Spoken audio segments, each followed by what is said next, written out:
आज का मेरा सुविचार है, अगर खाही की बाशी सबसे अव्वल, रटव्वल कुन रटव्वल। ये फारसी का एक शेर है बेटा। इसमें ये बताया गया है कि अगर आप जीवन में सबसे अच्छा और सबसे आगे बढ़ना चाहते हैं तो तन धन मन सारी चीजों को लगाकर बिल्कुल शिक्षा और तालीम, नॉलेज और विजडम की तरफ केंद्रित कर दीजिए, उस पर मरकूज कर दीजिए।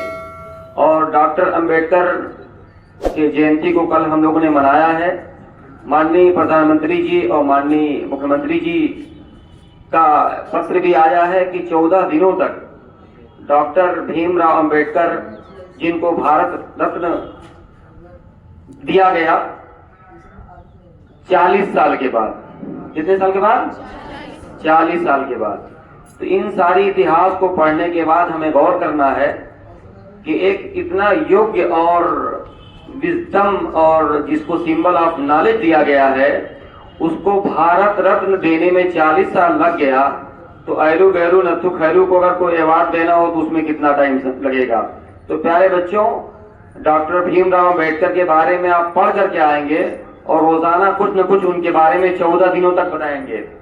डॉक्टर भीमराव अंबेडकर ने कहा था कि शिक्षा वो शेरनी का दूध है, जो पिएगा वो दहाड़ेगा। तो प्यारे बच्चों, शिक्षा ही वो मूल मंत्र है जिसके माध्यम से आप अपनी गरीबी को, अपनी परेशानियों को और अपने को मजबूत बना सकते हैं। इसके अलावा दुनिया में कोई ताकत नहीं है।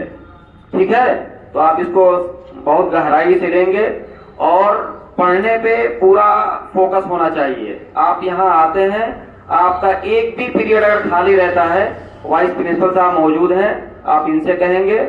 जो शिक्षक नहीं आते हैं उनके बारे में बताएंगे और पूरा फोकस करिए। कई गार्जियनों का साहब में फोन आया था कि सर आपके यहाँ कंप्यूटर की कक्षाएं नहीं चल रही हैं, फीस लेते हैं आप, कंप्यूटर की कक्षाएं क्यों नहीं चल रही हैं? इस बार आपकी कंप्यूटर की कक्षा सभी कक्षाओं के बनिस्बत बहुत अच्छा चलेगी, ये मैं आपको यकीन दिलाता हूँ। और इस बात के साथ अपनी बात को खत्म करता हूँ।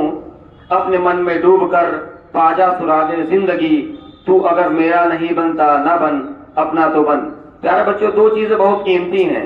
एक चीज है टाइम और दूसरा है अपॉर्चुनिटी। और ये समय के साथ निकलता जाता है और जो लोग इसको खो देते हैं वो जीवन में कुछ पाते नहीं हैं। चाहे वो कहीं किसी भी कुल में पैदा हुए हो, तो अगर ये मौका मिला है तो आप इसको पॉजिटिव लीजिए और टाइम और अपॉर्चुनिटी को अपनाते हुए इसकी कद्र कीजिए। और पढ़ के लिख करके आप, बहुत जगह बड़ी जगह हैं, सब प्यासी हैं, ऐसे बच्चों को ढूंढ रही हैं। और गुदड़ी के लाल निकल पे आप पेपर पढ़िए, देखिए उसमें आता है कि ठेला लगाने वाला, खोमचा बेचने वाला, सब्जी बेचने वाला का बच्चा बड़े बड़े पदों पे जा रहा है। तो आप भी निश्चित रूप से, कोई नहीं जानता है कि इसमें से कोई प्रधानमंत्री बैठा होगा, कोई वित्त मंत्री बैठा होगा, कोई सचिव बैठा होगा, कोई डॉक्टर बैठा होगा, कोई वैज्ञानिक बैठा होगा। तो निश्चित रूप से आप लोग, आपके अंदर प्रतिभा है, उस प्रतिभा को आप पहचानिए। क्योंकि मैं कैरियर गाइडेंस का नोडल भी हूं, तो इस संदर्भ में बार बार जो भी दिशा निर्देश ऊपर से आएंगे मैं उनके बारे में आपको अवगत कराता जाऊंगा। तो मेरा यही आपसे निवेदन है कि पढ़ने पे पूरा फोकस करिए। Have a nice day. Thank you very much.